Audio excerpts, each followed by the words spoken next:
છેલ્લે આપણે જસુભાઈ રચિત એક પદ જેના શબ્દો છે અજનબી એક ઘટના.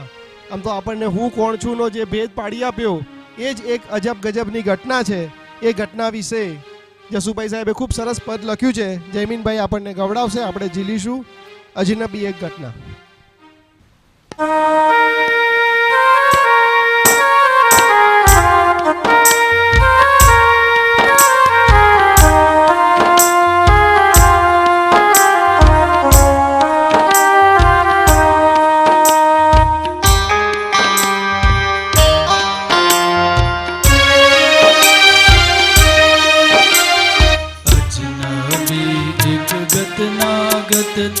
આત્મા પૂદગલ ભિન્ન થયો.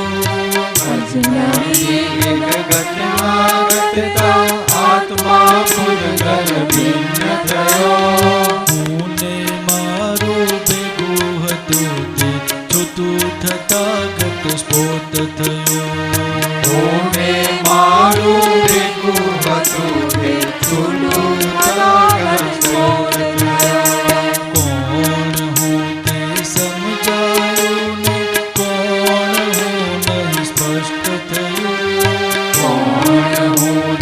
સમજાયું ને કોણ હું સ્પષ્ટ થયું. પોતાના ઘરમાં જઈ બેઠો અજવાળું છલકાય. પોતાના ઘરમાં જઈ બેઠો અજવાળું છલકાઈ રહ્યું. કાલ સુધી તો હતો પરાયો જા નહીં મારું અધિકાર કર્યો. કાલ સુધી તો હતો પરાયો નહીં મારું અધિકાર કર્યો. શક્તિ નહીં કઈ કરી શકવાની તે ક્ષેત્રે હું વ્યસ્ત થયો. શક્તિ નહીં કઈ કરી શકવાની તે ક્ષેત્રે હું વ્યસ્ત થયો. આત્મશક્તિનો હતો સ્ત્રોત તે અહંકારથી આવરાયો. આત્મશક્તિનો હતો સ્ત્રોત તે અહંકારથી આવરાયો.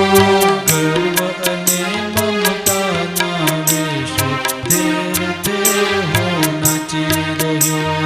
ગર્વ અને મમતાના વેશે ઠેર ઠેર હું નાચી રહ્યો.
પ્રકાશના કિરણો આવ્યા ને અંધકાર હવે દૂર થયો. આત્માનો અણસાર પામતા નવા ક્ષિતિજનો ઉદય થયો. આત્માનો અણસાર પામતા નવા ક્ષિતિજનો ઉદય થયો.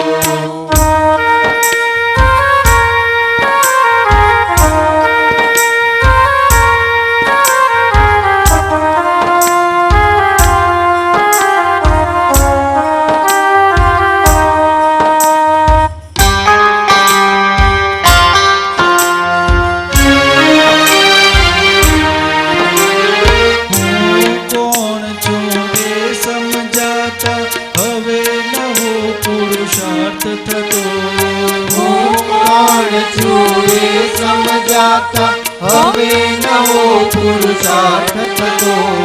અર્થહીન જે ક્રિયા હતી ત્યાં નવા અર્થનો યોગ થયો.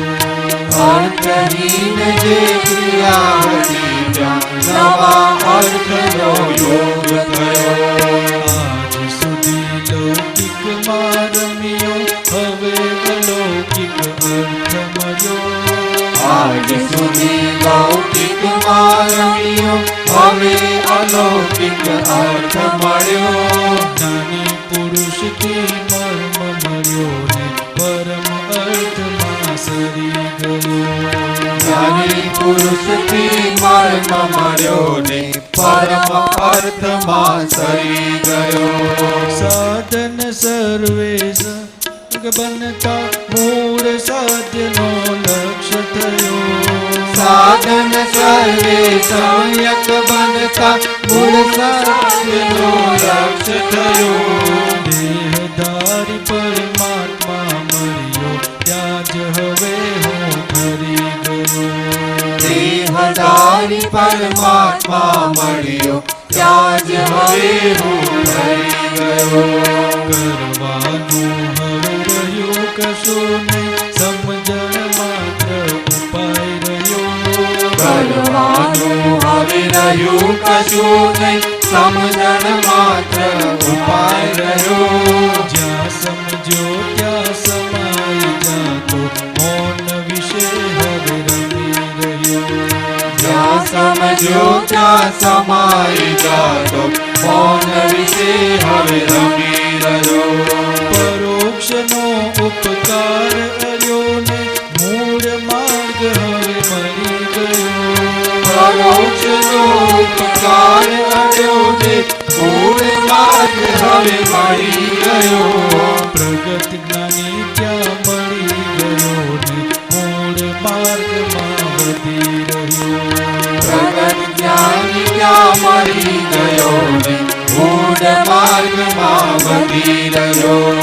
એક પછી એક નવા સ્થાયકો નવા મૂલ્યનો યોગ થયો. એક પછી એક નવા સ્થાનકો નવા મૂલ્યનો યોગ થયો. સરળ સુગમ છે મોક્ષ માર્ગ છેવટમાં અનુભવ પામ્યો. સરળ સુગમ છે મોક્ષ માર્ગ જીવનમાં અનુભવ પામ્યો. સરળ સુગમ છે મોક્ષ માર્ગ છેવટમાં અનુભવ પામ્યો.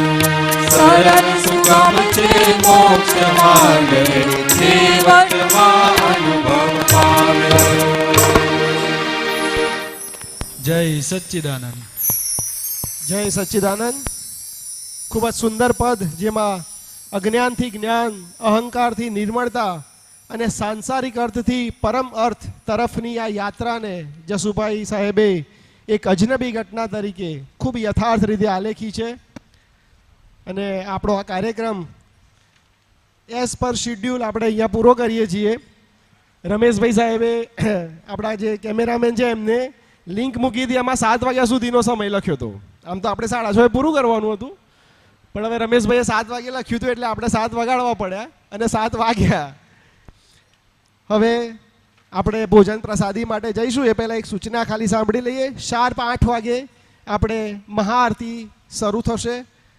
મહાઆરતીના 2 સેટ સત્સંગ હોલમાં અને 2 સેટ ચૈત્ય સ્મારકમાં જશે. તો નિમંત્રક અને નિમંત્રકના જે પરિવારજનો સ્નેહીજનો કે કુટુંબીઓ હોય એ તમામે ચૈત્ય સ્મારકમાં આરતી ઉતારવાની છે અને આપણે બધા મહાત્માઓએ અહીંયા સત્સંગ હોલમાં 2 સેટ કરીશું આપણે તો અહીંયા આપણે આરતી ઉતારીશું દાદા દીવો 1 દાદા દીવો 2 સિમંદર સ્વામીની આરતી દાદા દીવો 1 દાદા દીવો 2 અને દાદા ભગવાનની આરતી આટલું આપણે 8 થી 8:30 કરીશું અને 8:30 પછી ફરીથી આપણે બધા સત્સંગ હોલમાં એક બીજો પોણો કલાકનો કાર્યક્રમ છે 1 કલાકનો એના માટે ભેગા થઈશું બહુ અદ્ભુત એક વિડીયો આપણે એમાં જોવાનું છે